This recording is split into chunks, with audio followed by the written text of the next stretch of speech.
Assalamualaikum warahmatullahi wabarakatuh. Alhamdulillahilladzi khalaqal mauta wal hayata liyabluwakum ayyukum ahsanu amala. Asyhadu an la ilaha illallah wahdahu la syarikalah wa asyhadu anna Muhammadan abduhu wa rasuluh. Allahumma shalli wa sallim ala nabiyyina Muhammad wa ala alihi wa sahbihi wa man walah. Amma ba'd.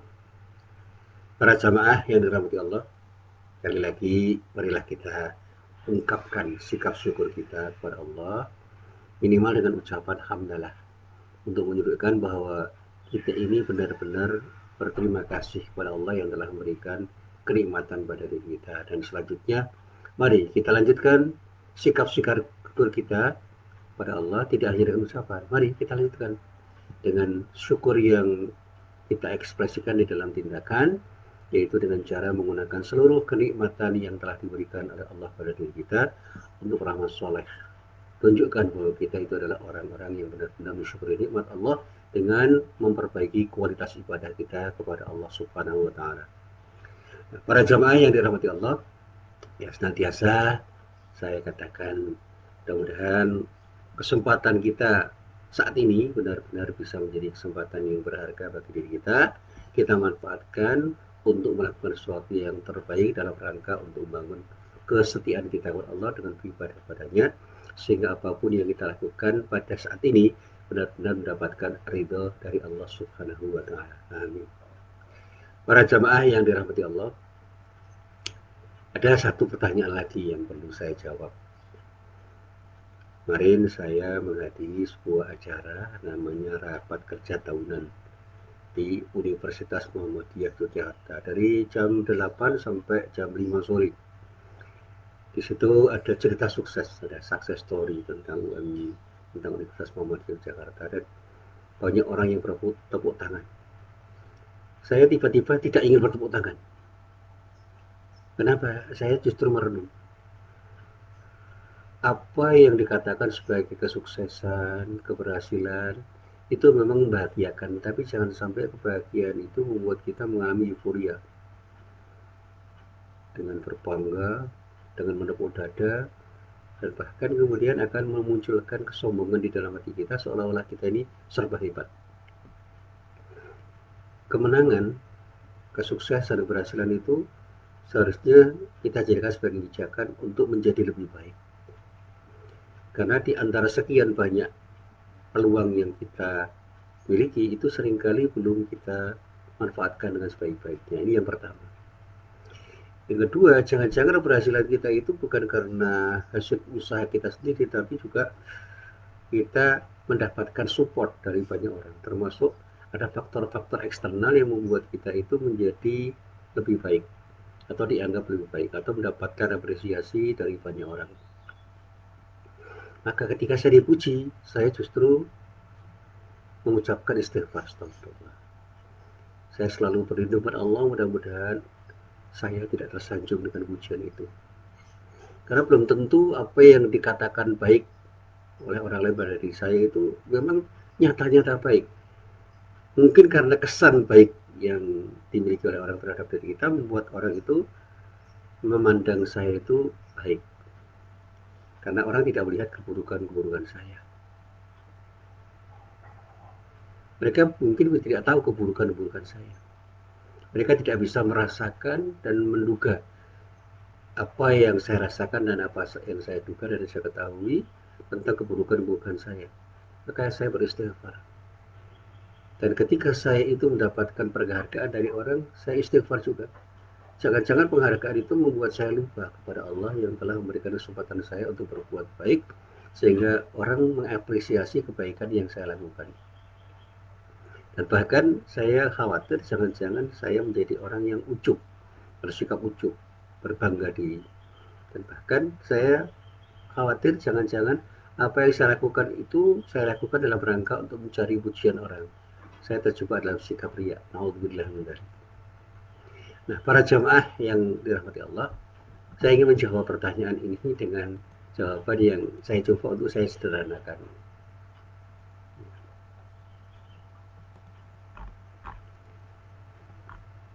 Saya belajar sejarah. Dan salah satu yang saya cermati itu adalah belajar tentang Fathu Makkah. Jadi saya pernah membaca tentang kisah Fathu Makkah, pembebasan kota Makkah. Dikatakan oleh para ulama bahwa pembebasan kota Makkah atau Fathu Makkah itu merupakan puncak kemenangan bagi umat Islam yang dipimpin oleh Nabi Muhammad SAW, dan betul-betul umat Islam waktu itu merasa ada sesuatu yang luar biasa. Bagaimana kota yang dulu pernah membuat Nabi itu tersingkir, membuat Nabi itu terpinggirkan, membuat Nabi dan umat Islam itu cemas karena tekanan yang luar biasa dari orang-orang kafir itu, tiba-tiba menjadi sebuah kota yang bersahabat dengan penduduknya yang menerima sepenuh hati untuk mempersilahkan umat Islam masuk dengan damai.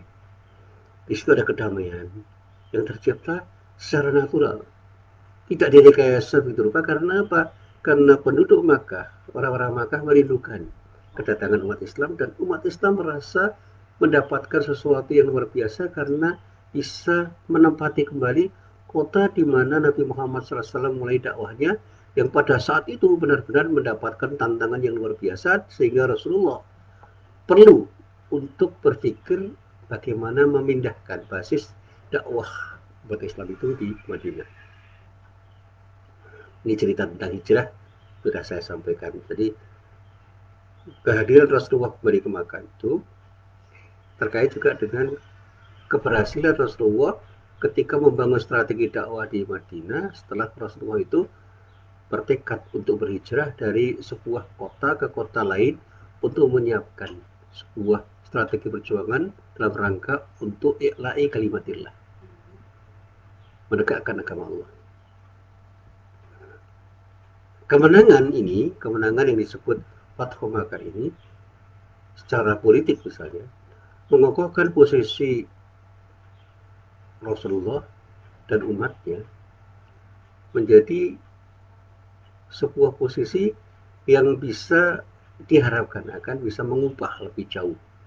Makkah itu menjadi sebuah kota yang penduduknya itu benar-benar menjadi cermin dari Islam yang menyejarah, dan bisa mengokohkan posisi beliau Rasulullah sebagai kepala negara, dan sekaligus membuktikan kebenaran janji dan pertolongan Allah Subhanahu wa taala kepada beliau.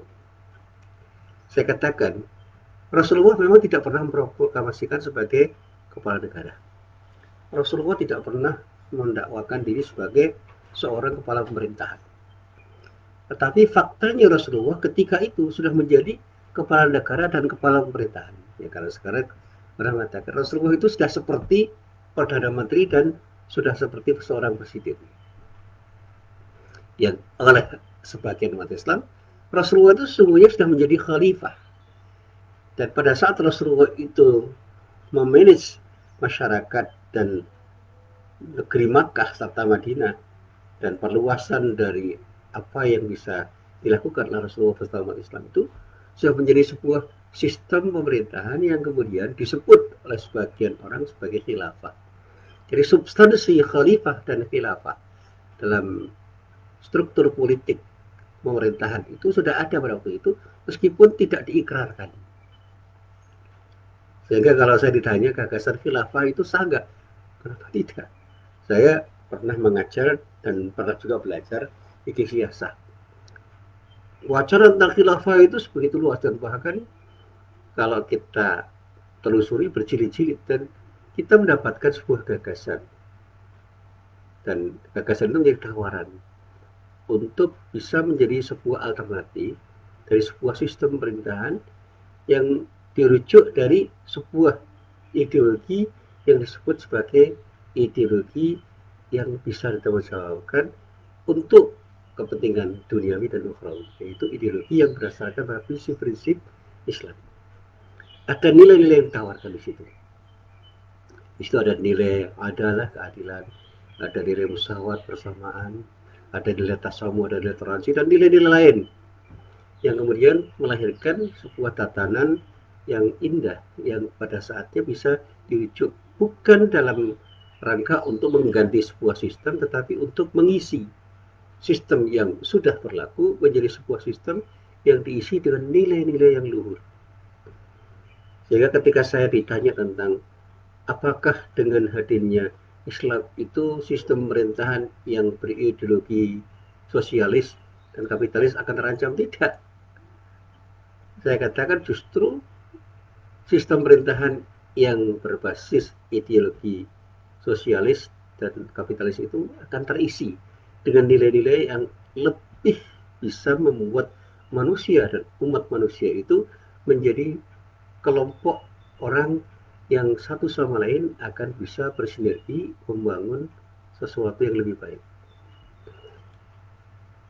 Jadi kalau kita menggagas khilafah sebagai sebuah tawaran, itu bukan berarti ingin menggantikan sesuatu yang sudah ada, tetapi menawarkan sesuatu yang mungkin saja bisa diterima atau mungkin saja tidak diterima. Jadi ini sebuah tawaran yang indah.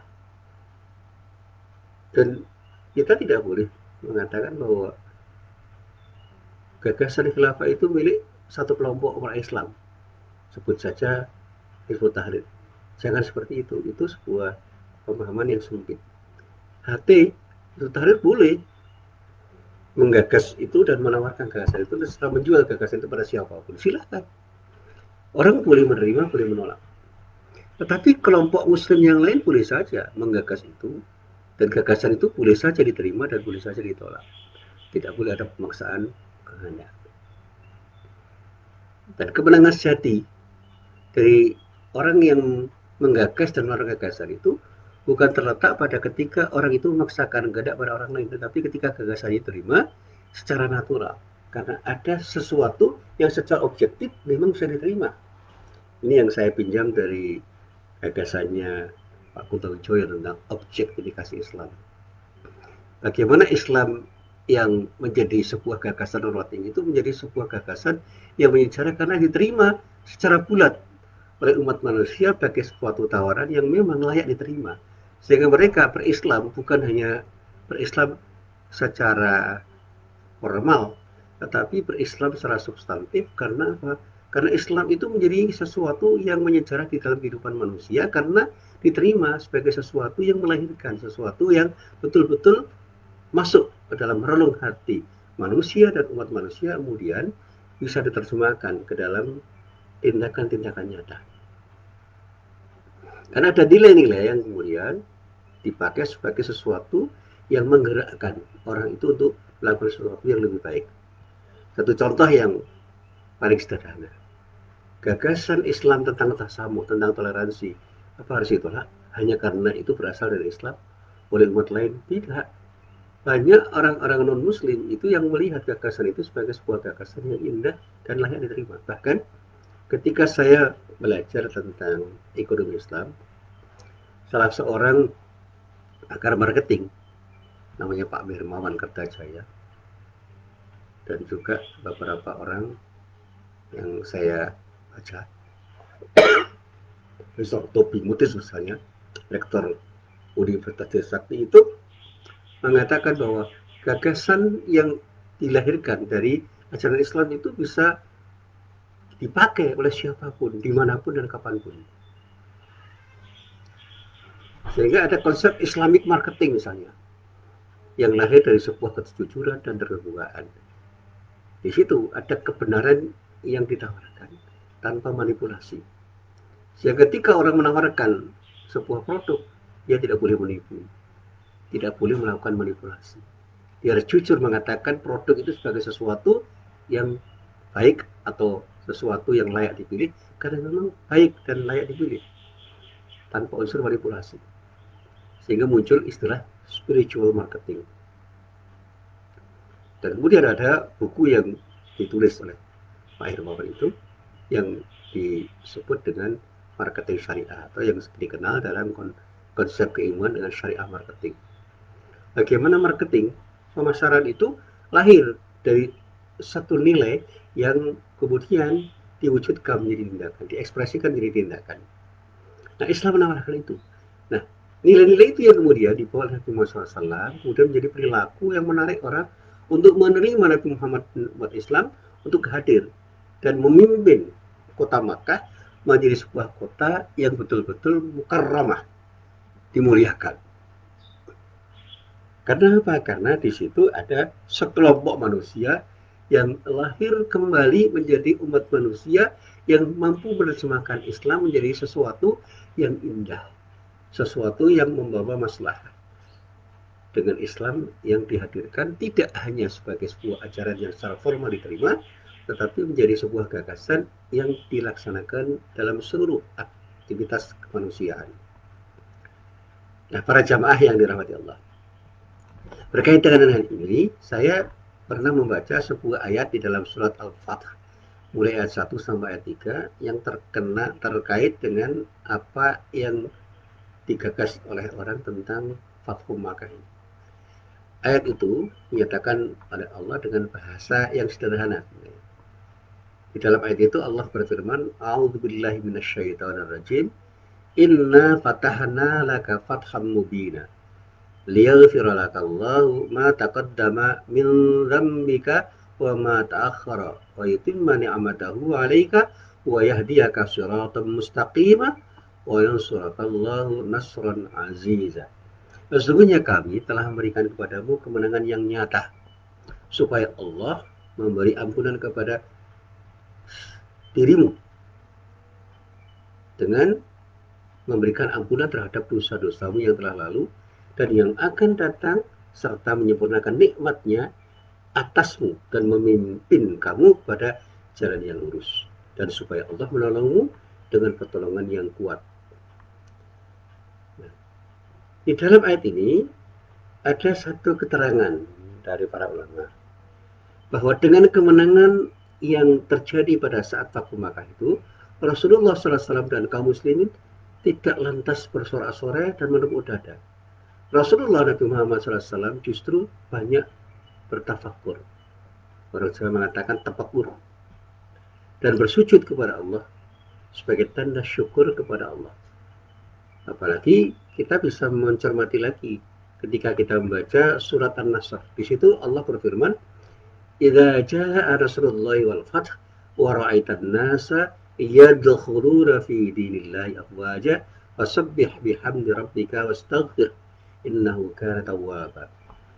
Apabila telah datang pertolongan Allah dan kemenangan, dan kamu lihat manusia masuk agama Allah dengan berbondong-bondong, maka bertasbihlah dengan memuji Tuhanmu dan mohon ampunlah kepadanya. Sesungguhnya Dia Maha Penerima Taubat.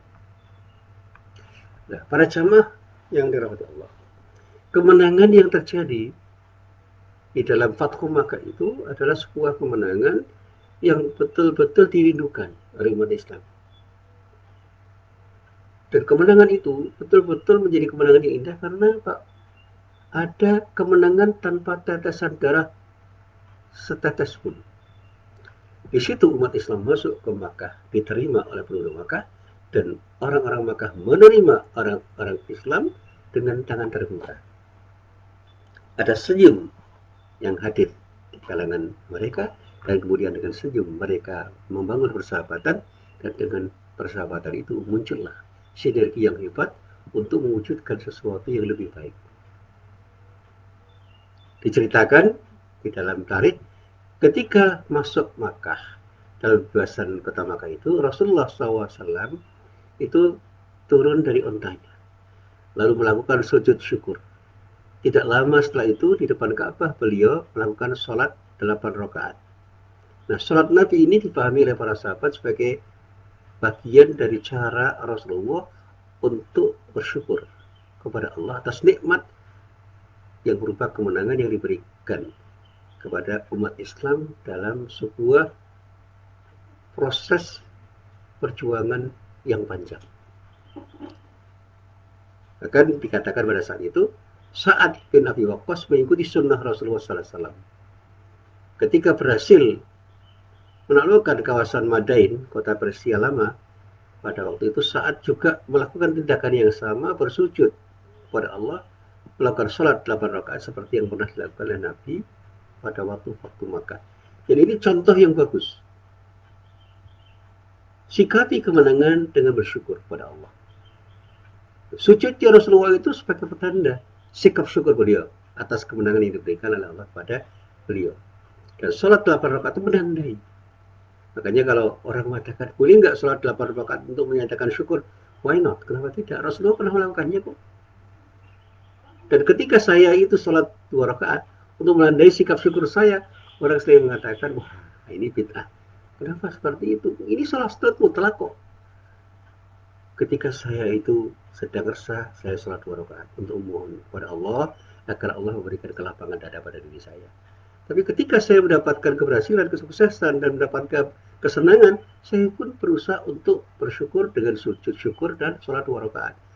Dan apakah itu sebuah tindakan bid'ah? Saya katakan tidak, karena para Rasulullah memberikan contoh dan itu adalah sholat mutlak. Dan berkali-kali orang mengatakan bahwa sholat sunatnya orang 2 rakaat itu harus ada sunnahnya, contoh sunnahnya.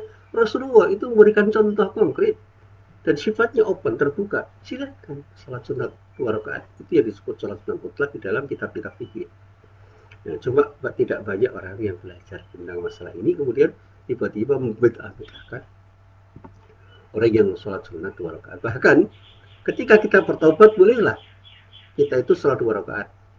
Jangan usah kita namanya sholat taubat, tetapi sebagai sikap syukur kita kepada Allah, sebagai wujud sikap syukur kita kepada Allah, kita coba untuk sholat 2 rakaat. Kita sujud tanda syukur, kemudian sholat 2 rakaat untuk menandai pertaubatan kita, dengan harapan mudah-mudahan Allah menerima taubat kita.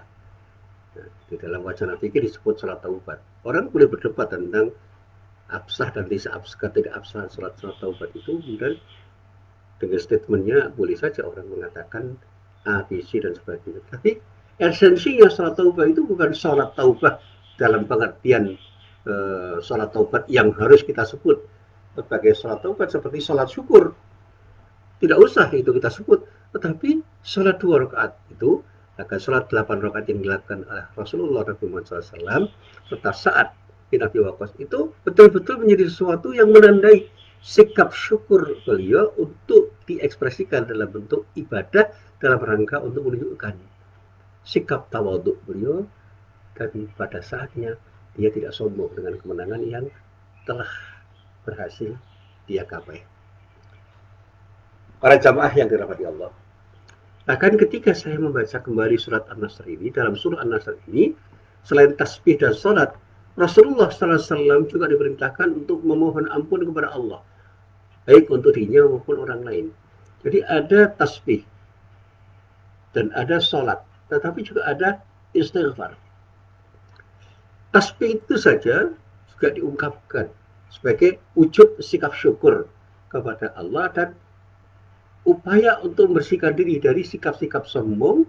Karena kemenangan itu bukan semata-mata hasil dari jerih payah kita, tetapi ridha Allah yang diberikan oleh Allah pada diri kita atas apa yang kita ikhtiarkan dan kita mohonkan kepada Allah. Jadi kalau kita sudah berikhtiar seoptimal mungkin dan berdoa kepada Allah, kemudian kita iringi dengan sikap tawakal, lalu Allah memberikan yang terbaik untuk kita, dan pada saatnya kita merasakan ada sesuatu yang membahagiakan kita, segera bertasbih subhanallah dan lakukan sholat 2 rakaat atau sampai 8 rakaat, silakan, itu sebagai wujud syukur. Dan Rasulullah diminta untuk istighfar, mohon ampun kepada Allah untuk dirinya dan orang lain.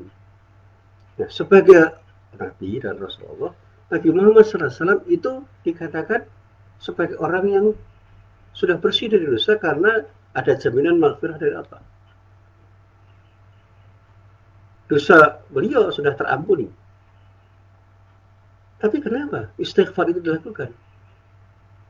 Karena Rasulullah ingin memberikan contoh, memberikan teladan yang baik bagi umat manusia.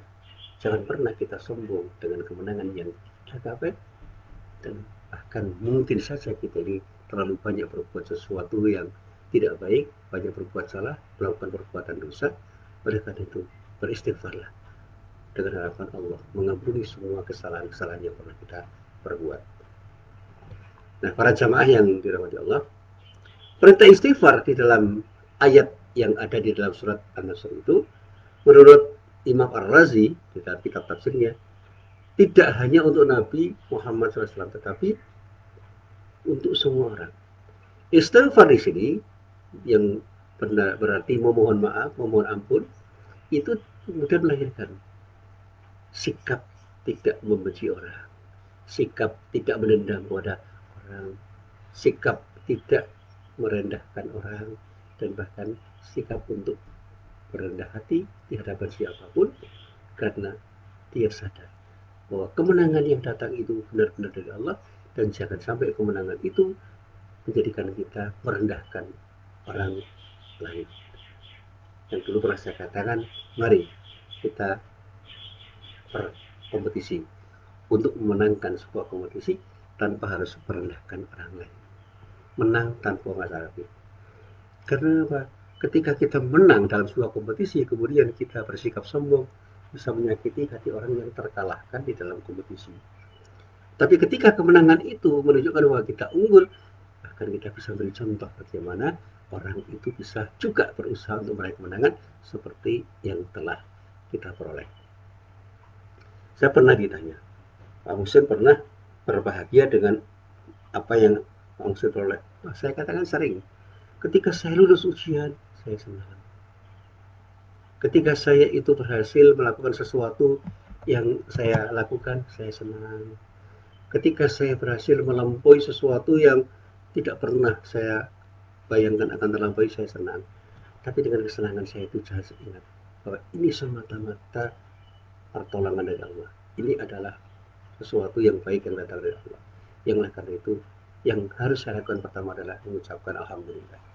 Saya bersyukur pada Allah, dan pada saatnya saya juga bertasbih. Subhanallah. Betapa indah apa yang diberikan oleh Allah pada diri saya, dan itu semata-mata datang dari Allah, bukan dari saya. Dan pada saatnya saya juga beristighfar, jangan sampai ketika saya memperoleh kemenangan, saya sombong di hadapan orang lain dan lupa diri untuk tidak mau bersyukur pada Allah Subhanahu wa Ta'ala. Jadi meskipun kemenangan itu sudah diraih oleh Rasulullah Nabi Muhammad SAW dan umat Islam, dia tidak pernah membenci siapapun. Dia tidak menunjukkan sikap tidak bersahabat pada siapapun. Bahkan dia membangun persaudaraan antara umat manusia, dan bahkan kemudian dengan mantan-mantan musuhnya, dia bisa tersenyum bersama-sama membangun sinergi untuk melahirkan sesuatu yang lebih bermanfaat. Nah, inilah yang sangat menarik. Bagaimana penduduk Makkah waktu itu cemas ketika Rasulullah SAW bertanya. Apa pertanyaan Rasulullah di dalam sebuah hadis dinyatakan, Rasulullah bertanya, "Ma tarawna anni sani'un bikum?" Apa yang harus kuperbuat untuk kalian? Qalu, mereka berkata, "Khairan akhun karim, wabnu akhin karim." Semua orang itu menjawab, kebaikan saudara kami yang mulia, anak dari saudara kami yang mulia. Qala, Rasulullah pun kemudian bersabda, "Ilhabu fa antumut tulaqa." Rasulullah sabda pada waktu itu, "Pergilah Anda semua, kalian bebas merdeka." Artinya apa? Tidak ada belenggu, tidak ada sesuatu yang menghalangi kalian. Kalian bebas merdeka karena kami pun ingin merdeka seperti kalian, kira-kira begitu. Maka kemerdekaan itu milik kita semua. Sehingga pada tanggal 17 Agustus saya memberi pengajian, yuk kita nikmati kemerdekaan untuk membangun sesuatu yang lebih indah, lebih bermakna bersama-sama. Dengan kebersamaan, insya Allah kita akan melahirkan sesuatu yang lebih baik. Nah, para jamaah yang dirahmati Allah, sejak itu, ya, sejak kemenangan umat Islam ketika Fathu Makkah itu, penduduk Makkah itu sering disebut sebagai Atulaqah, yaitu orang-orang yang betul-betul terbebaskan, termerdekakan. Mereka selanjutnya menerima Islam dan bahkan masuk Islam, berafiliasi bekerja sama dengan Rasulullah dan umat Islam untuk membangun Makkah. Dan saat ini kita bisa merasakan betapakah Makkah menjadi sebuah kota yang didudukan oleh semua orang, dan orang-orang yang ada di Makkah merasakan betapa nikmatnya ketika beribadah umroh dan beribadah haji, dan mereka betul-betul merasakan keindahan Makkah sebagai wujud dari kemenangan yang pernah dimiliki, pernah dihasilkan oleh Rasulullah dan umat Islam ketika menaklukkan Makkah. Makkah ditundukkan oleh Rasulullah dan umat Islam tanpa setetes darah pun, dan orang-orang Makkah menerima Islam tanpa paksaan dari Rasulullah dan umat Islam. Mereka bersinergi kemudian membangun Makkah dengan nilai-nilai Islam. Nah, di puncak kemenangan yang dicapainya, Rasulullah SAW sangat intens mendekatkan diri kepada Allah dengan tasbih, tahmid, dan istighfar. Nah, pengalaman Rasulullah ini patut menjadi pelajaran bagi kita semua ketika kita menjadi pemimpin umat yang dipimpin. Jadilah pemimpin yang berbuat baik pada siapapun, dan jadilah orang-orang yang dipimpin untuk taat kepada pemimpin yang mengajak kita untuk berbuat baik, sehingga antara pemimpin dan rakyat bersinergi untuk membangun sesuatu yang lebih baik demi kepentingan masa depan yang lebih baik untuk semuanya. Dan mudah-mudahan kita bisa bercontoh meneladani apa yang dilakukan Rasulullah dan umat Islam ketika Fathu Makkah, sehingga setiap kemenangan yang kita capai menjadi sebuah kemenangan yang indah untuk semuanya, kemenangan yang betul-betul bisa memberikan kenikmatan kepada kita untuk menggapai kemenangan-kemenangan selanjutnya, sehingga setiap langkah yang kita lakukan menjadi sebuah langkah yang akan memberi manfaat untuk kita semua. Inilah apa yang bisa saya sampaikan, mudah-mudahan bermanfaat. Billahi taufik wal hidayah. Assalamualaikum warahmatullahi wabarakatuh.